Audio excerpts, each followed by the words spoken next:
I think it was yesterday we saw President Biden approve the use of these long range missiles, US made, for Ukraine to use on Russian targets. And then, of course, they've used them today. Putin's come out with an announcement that I heard was scheduled, saying that now they've lowered the threshold of when they might use, nuclear arms. I'm about to say, why are they doing this? But then I know I'm talking to Mike Benz. And so is this just more of that blob pushback? Is this more of that shadow war that's starting right now to just work for the next 4 years to push back against what Trump is trying to achieve? It's hard to say. I think I won't really have a hardened answer on this until I see how some of the future moves play out, because you may expect me to sort of say, this is all sort of, nefarious blob ops, because it certainly does look like that from a distance. But there have been some strange recent things that lead me, admittedly, to total, utter, uncommitted speculation. I mean, the fact is Donald Trump was just meeting with Joe Biden at the White House last week. So a week before this decision gets made, there was a personal meeting between Trump and Biden. Frankly, they looked, to Trump's credit, given that Biden hit him with 91 felony charges and was basically the most cruel and sadistic abuser of power in American history to Donald Trump. They did seem quite chummy. I think Biden felt so betrayed by Kamala Harris. The famous incident of Biden asking a union worker for his Trump hat, putting it on, having that big grin. I've said this all week, but I don't think I've ever seen Joe Biden smile as widely as he did as in his concession speech when Trump won the election. I've never seen Joe Biden so happy for such an extended period as when he was delivering his defeat speech about Trump winning. And so then Biden and Trump are in the White House together. They're smiling for the cameras. They're walking around the garden.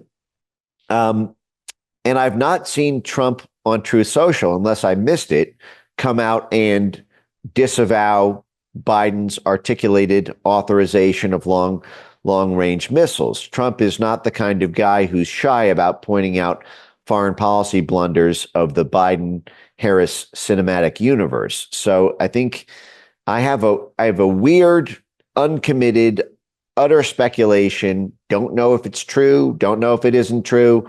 But the thing that the U.S. needs in its negotiations with Russia is leverage, because Russia is winning this war. They're winning it militarily. They're winning it diplomatically. They're even winning it economically. Russia has retaken the U.S. as the largest gas exporter into Europe because they are essentially laundering it through other sources that basically buy directly. They evade U.S. sanctions, and then they effectively retail it into Europe from there. And they've also they're constructing the Power of Siberia pipeline to reroute the gas from Europe to China, which is another punch in the face to the U.S. foreign policy establishment. Great, you just gave discount gas to China. And although there's an open question about whether there are those in the U.S. power structure who may have their own back channel conversations with Chinese partners around that. But the fact is we have not crushed Russia's economy. It's as strong as ever. We have lost ground in the Donbass. They have consolidated Crimea. There is no way at this point, if you were to simply enter state with the Russian Ministry of Foreign Affairs, to simply reset the world to the pre-2014 coup period, where Ukraine was on track to be a NATO satellite state, and where the territory of Ukraine was completely intact. I don't think Russia is giving up the extremely resource-rich areas of the Donbass that it is conquered militarily. I don't think they're giving back Crimea. I don't think they're going to give that back to Ukraine. The only way to be able to get on the path to doing so, I think, in the eyes of the blob and potentially in the eyes of Donald Trump, is with a credible threat of escalation. And fomenting at home in Russia a kind of Vietnam faction where Russians are coming home in body bags and people are seeing their own, kin being affected by the war. It is no longer a war in Ukraine. It's a war in Moscow and St. Petersburg. I think that there is some potential in the Trump world sort of view that it's actually quite useful to have this authorization because the credible threat of using it may allow a sort of détente on terms more favorable than the U.S. than before they were willing to play chicken that way. I think what it will come down to over the next 2 months is what exactly the U.S. does with this authorization. If they limit it to targeted strikes on Russian military facilities inside of Moscow, on Russian weapons depots, on munitions facilities, and they do not inflict so much damage at the civilian level in Russia that Russia can effectively save face at the negotiating table without it causing a 9/11 for them where they now have to double down.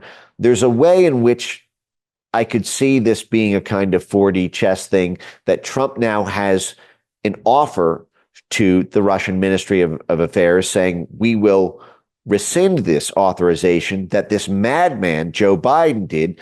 I mean, this was the way Trump talked about John Bolton. He said, effectively, he hated his guts. He was going to cause World War VI if we let him in for another 2 months. But he was useful in negotiations because he was so crazy. It allowed us to carve out an aggressive negotiating posture in order to take 2 steps forward, 1 step back, and still achieve a 1-step victory. So I don't know. This could go either way. Hey, I know investing in crypto is scary.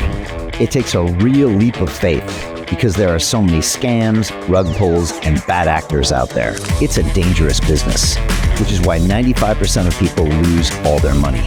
Well, that's why I created the London Real Investment Club, so you can access the hottest deals on the planet and use the crypto bull market to create the generational wealth that you deserve. Join my team of over 100 people from around the world that are making millions of dollars behind the scenes investing in blockchain, AI, Web3 games, DeFi, Bitcoin, and more. Don't miss out. Click the link below to book a call with one of my team now. But hurry, this bull market will end soon. I know investing crypto can be scary. That's why you gotta join the investment club. Pull the trigger. Let's do this.